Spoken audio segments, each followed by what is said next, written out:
Maria Morris, and I combine the beauty of watercolors from years of painting traditional watercolors with the flexibility of acrylic painting into a super easy process that I'd like to teach you that will have stunning results and won't get you frustrated because you get the beauty and translucency of watercolors with the flexibility of soft body acrylics. So let's get started.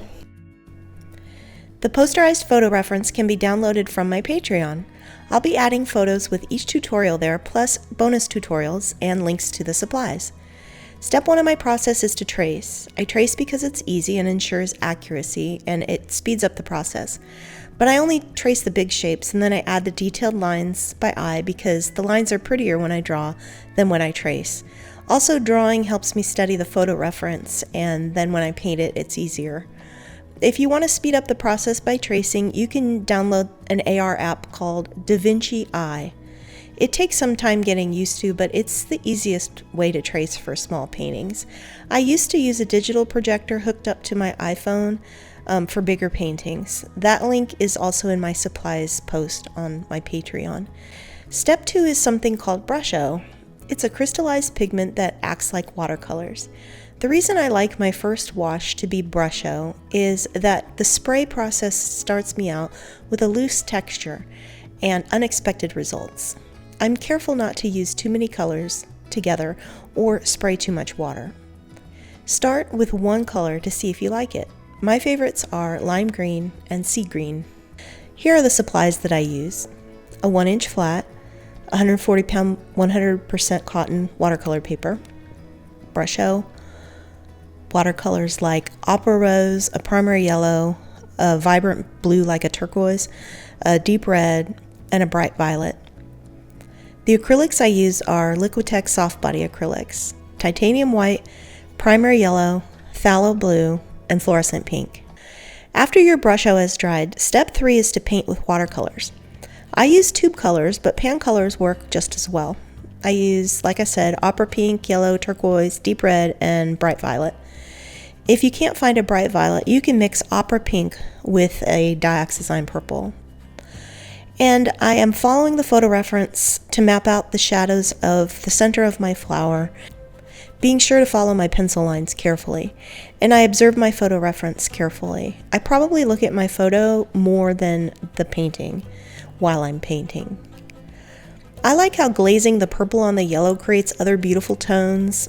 And then I add opera pink to the yellow petals because I feel like the shadows have like a warm reflected color in them, and I like to exaggerate my hues. Watching colors emerge when a wet pigment touches another or when glazing wet on dry pigment is the fun and beauty of watercolors.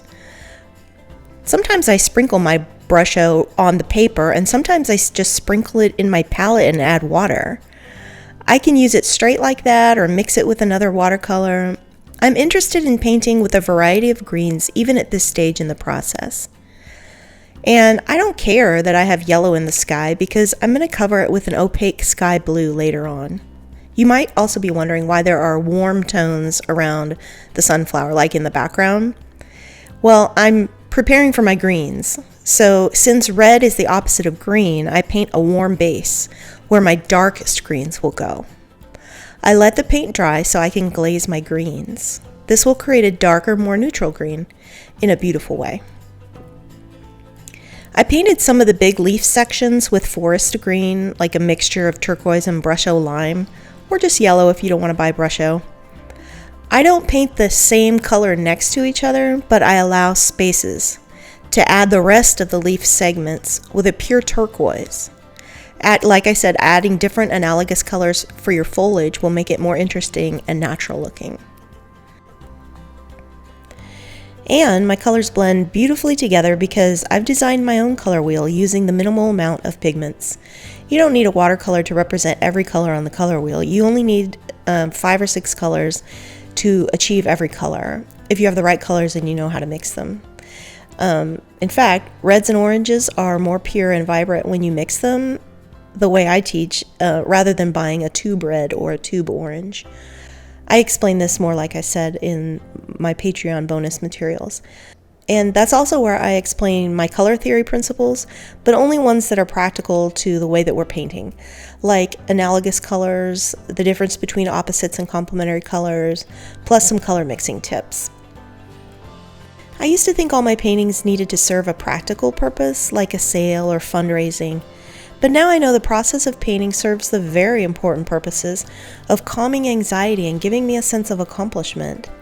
Also, focusing my mind on the beauty of creation is a soul healing experience. So take a deep breath and watch me paint while I read Psalm 20 over you as a blessing prayer for you. In times of trouble, may the Lord answer your cry. May the name of the God of Jacob keep you safe from all harm. May he send you help from his sanctuary and strengthen you from Jerusalem. May he remember all your gifts and look favorably on your burnt offerings. May he grant your heart's desires and make all your plans succeed.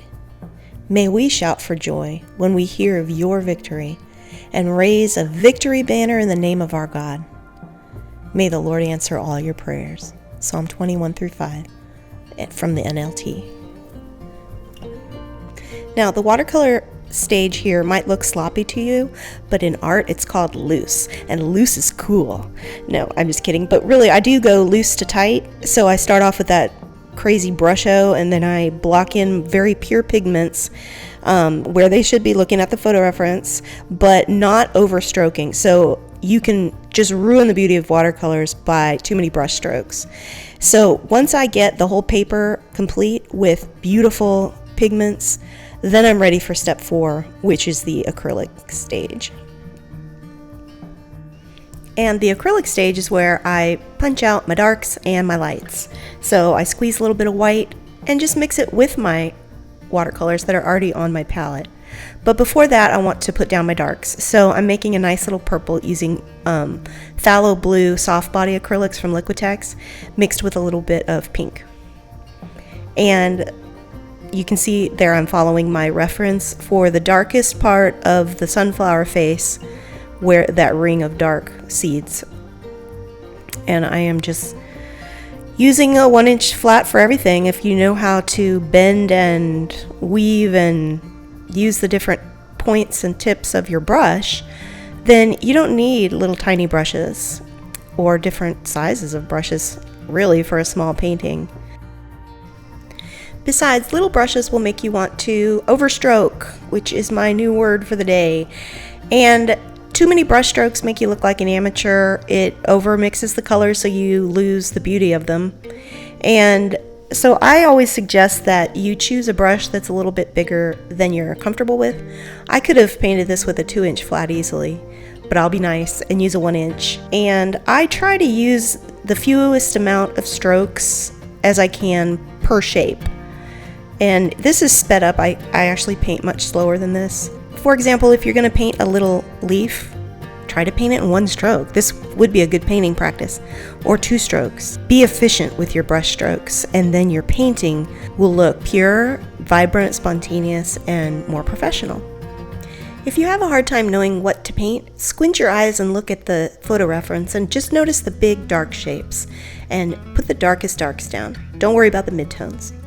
Then, after you put the darkest darks down, you'll want to put lights. Now, these won't be the absolute highlights, but for now they will look like that. I'm also going to just cut out the sky here with some opaques because it's just so much easier than trying to paint the perfect sky with watercolors, although you can. And the way I made it is just a touch of the phthalo blue from the Liquitex soft body acrylics with your titanium white. And I like to go lighter towards the horizon and then darker at the top, letting some of the watercolor from the turquoise watercolor show through.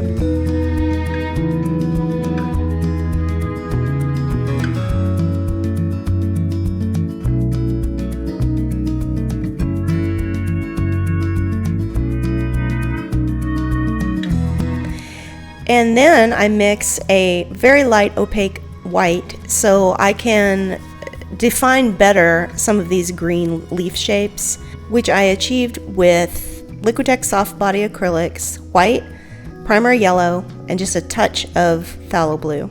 Again, I'm squinting at my photo reference and looking for the lights. Now, you can even kind of clean up your watercolor at this stage where I want that dark shadow, the lines to be a little bit more defined. So I mixed an opaque turquoise and painted that on the leaves. The Liquitex Soft Body Fluorescent Pink is brighter than the Opera Rose, and mixed with a tiny bit of yellow makes an absolute neon orange, which I love so very much. And like I did before, but now I'm overemphasizing it, I am exaggerating the reflected color in the shadows of the sunflower leaf, the petals. The painting should turn out being más o menos, more or less, 50% watercolor, 50% soft body acrylics.